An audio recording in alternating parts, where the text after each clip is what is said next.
Paging Dr. Gary C. Please proceed to the geriatrics department. Emergency! Emergency! Paging Dr. C. Emergency! Emergency! Hello po sa inyong lahat, si Dr. Gary C. po ito at nanonood po kayo ng Gabay sa Kalusugan. Interesting po ang topic natin ngayon, tungkol po sa kolesterol. Mataas po ba ang inyong kolesterol? Kadalasan ang tanong sa akin, Dok, ano ba dapat kainin? Ano naman yung dapat iwasan? Pag sinabi ko yung mga dapat iwasan, ang susunod na sasabihin, Dok, wala na ako makakain yan. Pag sinabi naman mag-exercise, sasabihin, wala akong oras, masakit kasi ang katawan ko, masakit ang kasukasuan ko. Ang daming excuses. Pag niresetahan naman ng gamot, Dok, inumin ko ba tong gamot na to? Dok, pwede ko bang tanggalin? Pwede ko bang bawasan? Ang dami pa ring rason. Pero sa ating pag-uusapan ngayon, sasabihin ko ngayon yung mga dapat kainin, hindi dapat kainin, anong klaseng ehersisyo, pati yung mga gamot. Bakit rinireseta ba ng doktor ang gamot? Bakit sabi ng pasyente ko, Dok, normal naman yung kolesterol ko, pero niresetahan ako ng doktor ng gamot? Tama po ba yun? Aba, hindi ko naman sasabihin na hindi tama. Pero hindi ko naman masabi rin na tama palagi. Yan ang tatalakayin natin ngayon. So unang-una, bago natin pag-usapan yan, kailangan maintindihan muna natin kung ano ba talaga ang kolesterol. Kasi sa iba sa inyo, akala nyo kontrabida palagi. Pag sinabing kolesterol, puros masama ang nasa isip nyo. Pero hindi po. Dahil may mga magagandang kolesterol, may magandang nagagawa sa atin, at meron na mga buwisit na kolesterol na pwede tayong atakihin sa puso, pwede tayong magkaroon ng stroke. So una, ano ba ang kolesterol? So what is cholesterol? Ang katawan po natin, kailangan ng konting kolesterol para gumana ng maayos. Bakit ko sinabing kailangan? Kasi marami nagagawang mabuti ang kolesterol. Pero ang problema, pag nasobrahan po tayo nitong mga kolesterol nito, pwede po ito ma-imbak sa ating mga ugat, magbara ang ating mga arteries na nagdadala ng oxygen sa buong katawan natin. At pag ito'y nangyari, kumipot o kaya nagbara ang ugat natin dahil sa mga deposito ng kolesterol na tinatawag na cholesterol plaque, pwede po tayo magkaroon ng iba't ibang mga sakit, lalong-lalo na yung atake sa puso, saka yung atake sa utak o stroke na tinatawag. So ano muna magandang nagagawa ng kolesterol sa ating katawan? Number 1, tumutulong ang kolesterol to build new tissue and repair damage to existing tissue. Sa madaling salita, kailangan natin ng kolesterol para mag-repair yung mga cell natin, mga katawan natin na humihina. Number 2, produce hormones. Yung mga estrogen na tinatawag, pati sa mga lalaki, mga testosterone, lahat yan ay tinatawag na kolesterol din. Dahil sila'y gumagawa ng mga hormones galing sa kolesterol. So, dyan ang galing yan. Yung ating tinatawag na bile na ginagawa ng atay para panunaw, kolesterol din po yan. At kailangan natin ng kolesterol para magkaroon tayo ng vitamin D. Ang vitamin D, di ba, madalas marinig, magbilad ka sa araw, kasi yung ating balat na may kolesterol dyan, nako-convert into vitamin D once na na-expose po yan sa sunshine. So yan pa lang marami na pong nagagawa yan. Ngayon ang tanong, ang kolesterol, may bad and good, di ho ba? So ang kolesterol, meron yung mga sasakyan, yung mga kumbaga tinatawag natin na lipoproteins. So cholesterol travels through the blood on proteins called lipoproteins. Para hindi kayo malito, madalas nyo marinig, di ba, yung good cholesterol, bad cholesterol? Lipoprotein ang tawag po dyan. So yung tinatawag ninyong LDL o bad cholesterol, yan yung bad, masama. Ang ibig sabihin ng LDL, low density lipoprotein. Yung HDL naman, high density lipoprotein, yan yung kilala nating good cholesterol. Ngayon, mahalagang maintindihan yan. Bakit? Pag nagpa-blood test po tayo, di ho ba, ang pinapa-examine natin, ang tawag ngayon ay lipid profile. Hindi na kayo pinapa-examine ng cholesterol lamang o kaya triglyceride lang. Dapat lipid profile. Nandun po yung LDL, HDL o yung tinatawag na bad and good na cholesterol. Bakit? Kailangan bilangin yan Kaya nga pinaliwanag ko na yun sa dating kong lecture. Sana balikan nyo po yung tinuro ko paano magbilang, paano Paano bang sinasabing mataas o mababa? Balikan nyo. Hindi ko ituturo ngayon yun dahil ang turo ngayon ay may kinalaman na sa diet, exercise, and medication, di ba? So, balikan nyo po yun. So, binanggit ko po doon na yung HDL, yan yung good. Yung LDL, yan yung bad. Anong ngayon mangyayari kung mataas yung tinatawag na LDL o bad cholesterol? Yan po ang nagbabara sa inyong ugat. So, yung mga nakikita natin mga cholesterol deposit na sinasabi, yan na po yung tinatawag na bad cholesterol o LDL, low density lipoprotein. Yung good cholesterol naman, yan ang nagkikerry ng inyong mga cholesterol papunta sa iba-ibang parte ng inyong katawan. So, binabalik din niya sa atay para i-digest o magamit ng ating katawan. So, what are the treatments for high cholesterol? Kasi ito kadalasan ng tanong Alam niyo po ba, pag pinag-usapan yung treatments for high cholesterol, ang unang-unang dapat ayusin ay yung lifestyle ng isang tao. So, lifestyle changes to lower cholesterol. Yan ang unang-unang dapat approach natin. Bihira yung pagdating mo sa doktor, first time nakita, tapos hindi naman ganun kataas yung cholesterol, gamot na kagad na habang buhay. Hindi po ganun ang totoo. Ang totoo, kailangan baguhin niyo muna yung inyong lifestyle. Pag sinabi natin lifestyle, ito po yan. The treatment for high cholesterol are healthy lifestyle changes. Aba, lalim, no? Ibig sabihin lang niya, kumain ka ng tama, magpapayat ka, kung mataba ka at mag-exercise ka. Yan yung tatlong pinakamahalaga. Kasama na rin ngayon sa lifestyle changes yung stress management. So, kung kayo palaging bugnutin, aburido sa buong magdamag, pati araw, expected nyo po tumataas din ng inyong cholesterol, pati blood pressure, pati blood sugar, lahat na halos. So, let's start with proper diet. Sa diet, dyan na mismo sa nakikita nyo mga illustration, prutas, gulay ang nakikita nyo. Di ang sinasabi, kumain ka na maraming prutas at gulay, di ba? So, umpisa natin sa worst foods na dapat nyong alisin. Sige, titigan nyo muna maigi itong nakikita nyo ngayon. So, mayroon tayong burger, may pizza, meron tayong mga preserved na food, may mga tatamis tayo. So, ibig sabihin sa cholesterol, pinagbabawal din pala yung mga matatamis, di ba? Soft drinks, kasi lahat yan magigain ka ng weight Junk foods, lahat yan. I'm sure, alam ng tao kung ano yung mga bawal kainin pagdating sa mga matataas ang cholesterol. Pero, sa totoong buhay, alam nilang bawal, ang katuwiran nila, may gamot naman silang iniinom. Kaya, ayos lang yan, Dok. Mali po yun. Ang worst foods para sa mga mataas ang cholesterol ay yung tinatawag na saturated fats. Ito po yung mga red meat, andyan na po yung beef, pork, and lamb. Kasama na po mga processed meat tulad ng sausage. Hinalimbawa ko lang ang sausage pero marami pang iba. Nandyan po ang tapa, langgunisa, andyan po yung hotdog, chorizo bilbao at marami pang iba. Yung mga full fat dairy, mga gatas na mga full cream milk, bawal yan. Ice cream, butter, bawal. Baked goods and sweets, alisin. Fried foods, so chicken pwede, pero pag pre-night chicken mo, hindi na pwede. Yung balat ng chicken, pinapaiwasan din, alam natin yan. And butter, okay? Ngayon sa mga dapat kainin, ito naman, napakarami rin naman na pwede. Andyan na yung mga prutas na nabanggit ko. Kung babalikan nyo po lahat ng lecture ko, apple, pwede, banana, avocado, yung mga oranges, grapes, lahat ng legumes pwede, nuts, mga oatmeal, oat bran, pwede po yan. Lahat ng gulay, even talong, nako, pwedeng magpababa ng kolesterol yan. Ang problema lang, nagtalong nga kayo, inihaw nyo nga, pero may bagoong. Nagprito kayo ng talong na ginamit nyo yung mantika na paulit-ulit, doon nagkakaroon ng problema. So, eat plenty of soluble fiber.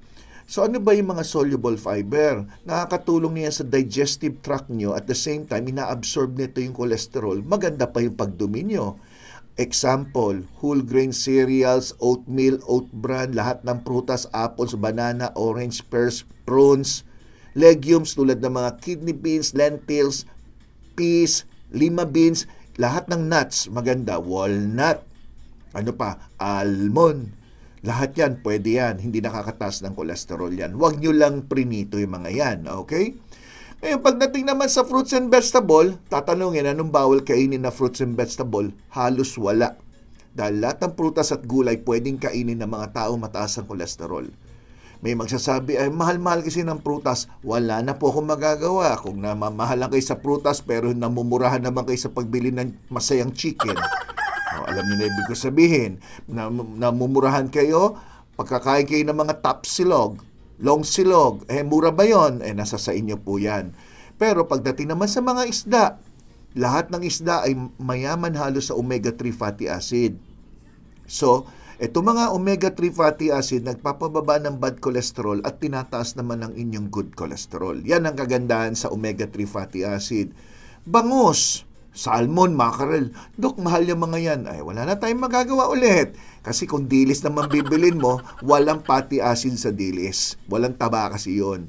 Then, yung omega-3 fatty acid ay nalaman na may protection palaban sa mga sakit sa puso, pagbabara ng inyong puso.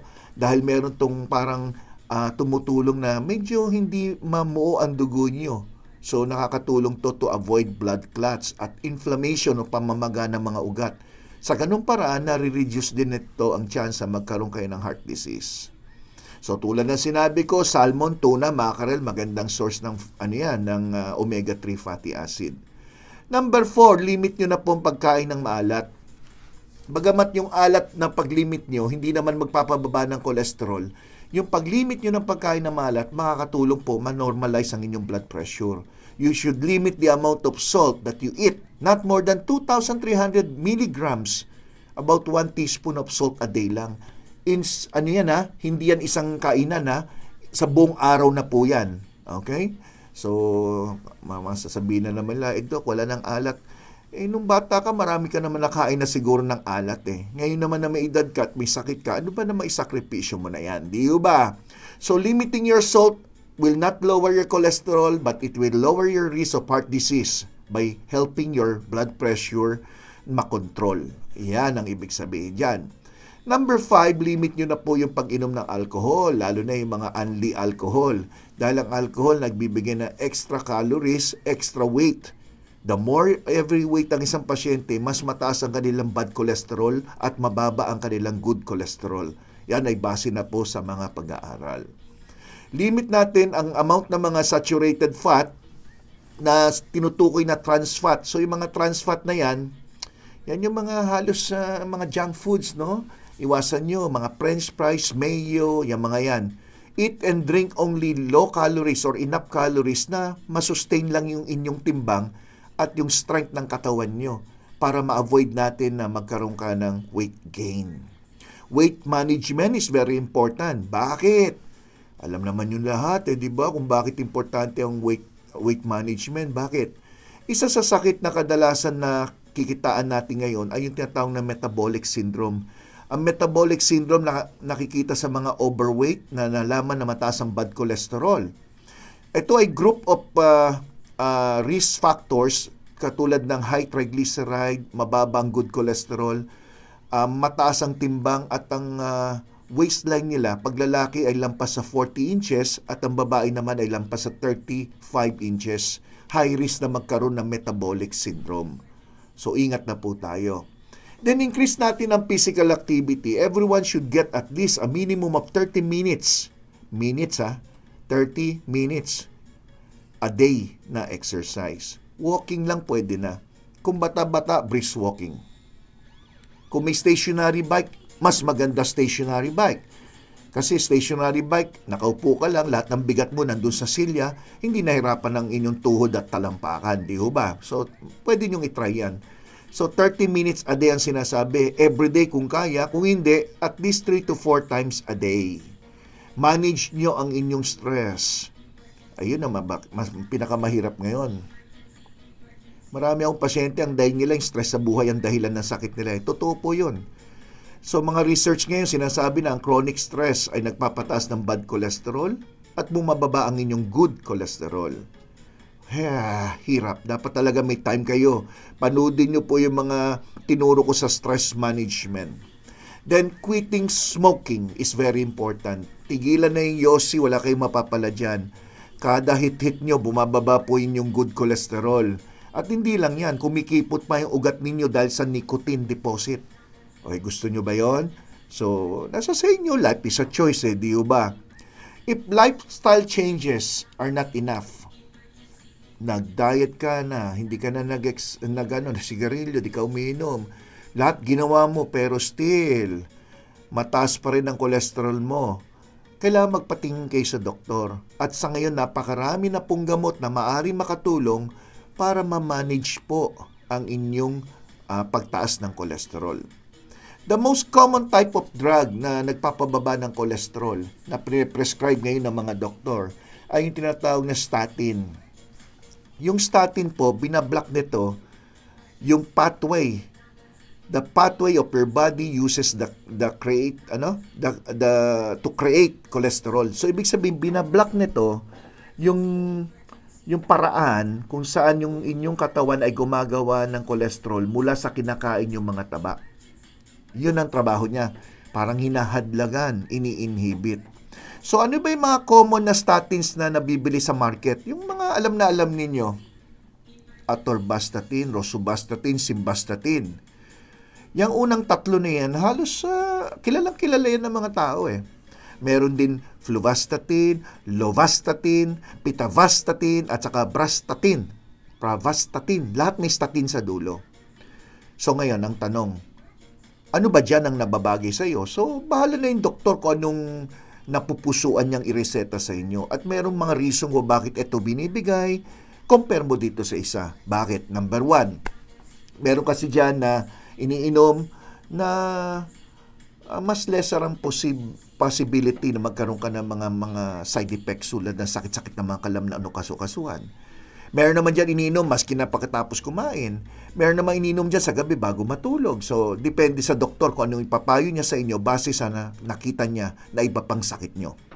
Sometimes, yung mga gamot na yan ay meron nabibili na in combination na nakasama na sa isang tableta, no?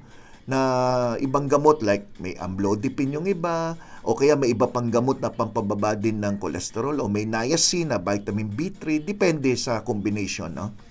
Ngayon ang tanong, Dok, kailangan ko na bang uminom ng statins? Ito ang sagot. Para sa akin as a doctor, titingnan ko muna yung compliance ng pasyente. Siya ba'y susunod sa mga ipapayo ko? Siya ba'y magumpisa na talaga na magdieta, na seryoso?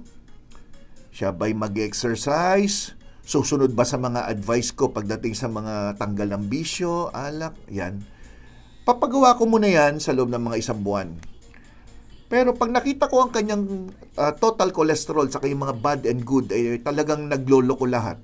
Depende sa taas. Ako personally, pag 240 ang milligrams per deciliter ang total cholesterol, tapos yung bad cholesterol niya napakataas, pwede nang bigyan ng mga statins. Mag-umpisa tayo siguro sa 20 milligrams or 30 o 40 milligrams, depende sa taas ng total cholesterol. So, ang tanong ganito, anong basihan? Depends on your cholesterol levels, number 1. It also depends on the risk factors. Kumbaga, meron ka bang problema sa puso? Meron ka bang cardiovascular disease, mga problema sa mga ugat sa puso na baka candidate ka for bypass? O may coronary artery disease ka? Kailangan ka bigyan ng gamot sa cholesterol. So, your doctor will consider all your risk factors for heart attack and strokes before prescribing a statin. Ganyan po ba ang totoong buhay? I think dapat ganyan. The most important thing your doctor will keep in mind when thinking about statin treatment is your long-term risk of heart attack and stroke. Yan ang pinaka-main reason kung bakit may mga pasyente na sa tingin nila, hindi naman sobrang taas ang kanilang bad cholesterol or total cholesterol. Pero bakit sila binigyan ng reseta ng doktor? Yan ang reason. Kasi kung may risk factor ka, halimbawa ng mga risk factor, no? Number 1, may edad ka na, naninigarilyo ka pa, hindi ka nag-exercise, mataas ang blood pressure, may sakit na diabetes, overweight or obesity, narrowed artery in your neck, arm, and legs. Ito yung tinatawag na peripheral artery disease. Na tinalaki ko na yan sa mga hindi nakakalam. May lecture ako tungkol dyan sa PAD, peripheral artery disease. At strong family history of heart disease o mga kamag-anak tulad ng kapatid o kaya magulang na nagkaroon na po ng heart attack o kaya stroke. Ang tawag dyan family history. So high risk yan. Kaya bibigyan ka ngayon ng gamot na statins. So yan po, kailangan maintindihan nyo kung saan nanggagaling yung doktor. Nagtataka kasi kayo, Doc, okay naman yung kolesterol ko, niresetahan ako ng gamot sa kolesterol. Ito po para sa inyo nga yan para hindi kayo atakein sa puso, para hindi kayo magkaroon ng stroke. Protection po yun. Okay. Ngayon, tulad ng lahat ng gamot, may magandang effect, minsan meron din side effects. Yung side effects, minsan tolerable, minsan mild lang, minsan naman panandalian lang. Sa pagmatagalan na pag-inom, nawawala naman yung posibleng side effects. Ngayon, ang tanong, ano naman kaya yung mga posibleng side effects ng pag-inom ng statin? So, ito po. Kadalasan, o masasabi natin majority, pag binigyan ng statins, tolerable po ito sa karamihan ng mga tao. Wala pong side effects, wala naman na negative na naramdaman. Some of the side effects will go away as the body adjusts to the medication. May iba kasi uminom ng gamot first time, medyo hindi yata magandang pakiramdam ko, ayoko na ituloy. Pero may mga gamot po na pag ininom nyo at umabot ng ilang araw, nakapag-adapt na yung katawan nyo at nawala na po yung hindi nyo yung nararamdaman yung pangit. Okay, so bigyan nyo ng chance lang na inumin for a few days. Okay. But what are the common side effects? Ito yung commonly reported side effects of statins includes the following. Number 1, headache, sakit ulo. Number 2, nausea or naduduwal. And number 3, muscle and joint aches o sakit ng mga kalamnan at ng mga buto-buto. Pero in rare cases, bihira naman, nangyayari po yung statin na magkaroon ng serious side effects sa mga tao. Number 1 ay tumaas ang blood sugar o magkaroon ng type 2 diabetes. Number 2, muscle cell damage o yan yung nagbibigay ng parang masakit ang kalamnan. Kidney damage, liver damage, kaya may tinatawag na drug-induced hepatitis. Minsan yung gamot ang nag-cause ng hepatitis sa pasyente. And memory problems, yung nagiging makakalimutin. Yan yung mga very rare but nangyayari po yan, lalo na kung napakataas ng dosage ng gamot na iniinom. Nangyayari naman yung mataas ang dosage kasi nga hindi nakokontrol. Maaring umiinom ka na ng gamot, kumakain ka pa rin ng mali, kaya napilitan yung doktor na itaas yung dosage ng gamot nyo instead na babaan dahil nagdidieta ka na. Kaya nga may mga pasyente siguro narinig nyo na po ito, na yung dati yung gamot na ininom sa cholesterol, halimbawa, dati 40 milligrams. Nung nag-follow up ka sa doktor nyo, gumanda na yung cholesterol mo. Ang ginawa ng doktor, sige, gawin na natin 20 milligrams. Tapos, ang ganda pa rin ng control ng inyong blood sugar, blood cholesterol. Sige, baba na natin to 10 milligrams. Ngayon, kung for prevention, may ibang doktor na ina-advise na, sige, 10 milligrams, maski na every other day. So may mga pasyente MWF, niseta ng doktor ko na 10 milligrams lang na statin, ganon. MWF lang, then diet exercise ako. Diba? So nangyayari yon. So tell your doctor every time na may naramdaman ka unusual signs and symptoms sa pag-inom ng statin. For example, first time mo lang uminom, first time ka na-resetahan, may naramdaman ka hindi maganda, tanong mo yung doktor, Dok, ano ba ito? Iinumin ko pa, tuloy ko pa, o titigil ko? Huwag nyo pong titigil na hindi alam ng doktor nyo. Your doctor may want to decrease the dose or try a different type of statin. So, ibig sabihin, kung ang nabigay sa iyo, halimbawa, rosuvastatin, ganito effect, minsan ginawa mong simvastatin, wala na. O kaya kung dating 20 milligrams, gagawin ng 10 milligrams, ibinababa lang yung dosage. Always remember this. Never stop taking a statin without talking to your doctor first. Meaning, huwag ka mag-self-medicate na mag-umpisa ka rin ng gamot nang hindi alam ng doktor at huwag mo naman tanggalin kung ito'y nireseta ng inyong doktor. Dahil yung biglang pagtanggal niyan, maaaring magpataas ng inyong blood cholesterol ng super taas. Okay? So, sana po meron ako naturo sa inyo dyan sa aking maikling paliwanag tungkol dito sa diet, exercise, medication laban sa kolesterol. Sa mga hindi pa ho nakasubscribe, Gabay sa Kalusugan, Dr. Gary C. Mag-subscribe, click nyo po yung notification bell, mag-thumbs up dun sa aking lecture kung ito'y nagustuhan nyo. At huwag kalimutan yung I Heart GSK as a sign of your love and support dito sa aking channel. Maraming salamat po sa lahat ng mga nanood. Ako po si Dr. Gary C. Ang inyong gabay sa kalusugan. Bye-bye!